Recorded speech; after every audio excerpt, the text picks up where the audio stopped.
Si Jimmy Butler ay isang potential target para sa Brooklyn Nets.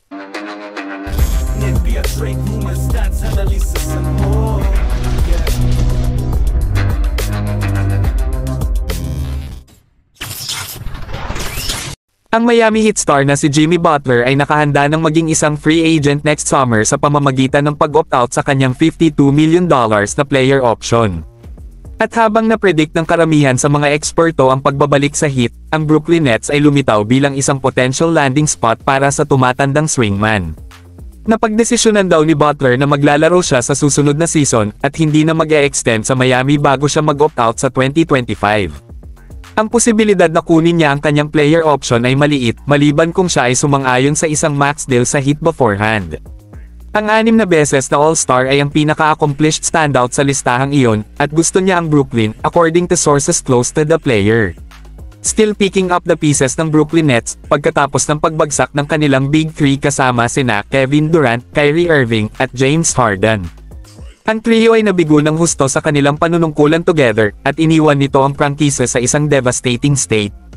Coming off the Mikal Bridges trade this summer, ang Nets ay inaasahang magiging isang bottom 5 na koponan sa susunod na season, at maaaring si Butler lang ang kanilang chance na maiwasan ang complete rebuild.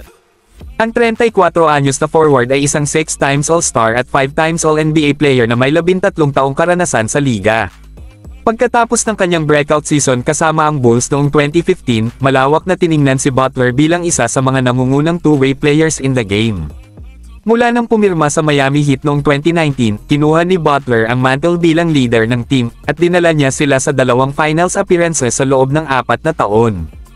Noong nakaraang season, sa kabila ng mga average na 20.8 puntos, 5.3 rebounds, at 5.0 assists bawat laro, ang Heat ay hindi makakuha ng anumang traction sa playoffs, at sila ay dumanas ng isang malupit na pagkatalo sa mga kamay ng eventual champions, ang Boston Celtics. Wala si Butler sa series at by the end, kahit na ang presidente ng koponan na si Pat Riley was pushing him to keep his head down. Patungo sa susunod na campaign, hindi lihim na ang Heat ay mga major underdog. Bukod kina Butler at Bam Adebayo, kulang pa ang koponan to compete with the beats ng East, lalo na matapos mawala ang two-way sharpshooter na si Caleb Martin sa free agency.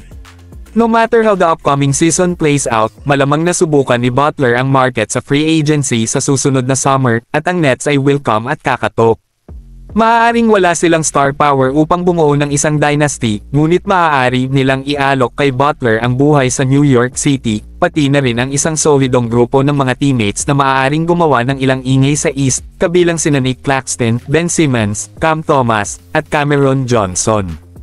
Together, ang lineup na iyon ay maaaring gumawa ng magagandang bagay sa liga, at ito ay magiging isang redemption story para sa isang koponan ng Nets na maraming beses nang nasunog sa nakaraan. Ngunit, sa ngayon, ang lahat ng mga indications ay tumutukoy sa pananatili ni Butler sa Heat, at finishing his career under ni Erik Spoelstra at ang legendary na si Pat Riley. Nakatakdang maging 35 sa Setyembre, malamang na nasa likuran na niya ang pinakamagagandang araw ni Butler, ngunit kung makakapaghatid siya ng ilan pang All-Star season, it could make things really interesting para sa alinmang koponan na kanyang kinaroroonan upang e-close his career.